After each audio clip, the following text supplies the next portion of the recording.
Sindh building control authority میں نئے D G Wasim Shamshad نے چارج سنبھالتے ہی متعدد افسران کے تبادلے اور تقرریاں کر دیں۔ کراچی بھر میں جاری غیر قانونی تعمیرات پر فوری ایکشن کا عندیہ دیا ہے۔ Director general S B C A کی منظوری سے متعدد نئے افسران تعینات کر دیے گئے، جبکہ متعدد افسران کو ایڈمن رپورٹ کرنے کی ہدایت کی گئی ہے۔ انجینئر فہیم مرتضیٰ کو ڈائریکٹر آرکیٹیکچر اینڈ پلاننگ 1 اور 2 تعینات کر دیا گیا ہے۔ سندھ بلڈنگ کنٹرول اتھارٹی میں نئے ڈی جی وسیم شمشاد نے چارج سنبھالتے ہی متعدد افسران کے تبادلے اور تقرریاں کر دیں۔ کراچی بھر میں جاری غیر قانونی تعمیرات پر فوری ایکشن کا عندیہ دیا ہے۔ Director general S B C A کی منظوری سے متعدد نئے افسران تعینات کر دیے گئے، جبکہ متعدد افسران کو ایڈمن رپورٹ کرنے کی ہدایت کی گئی ہے۔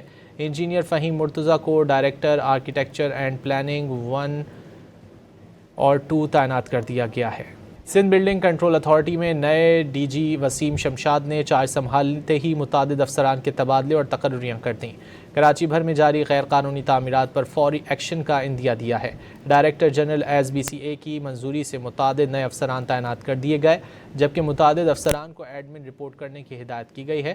انجینئر فہیم مرتضیٰ کو ڈائریکٹر آرکیٹیکچر اینڈ پلاننگ 1 اور 2 تعینات کر دیا گیا ہے۔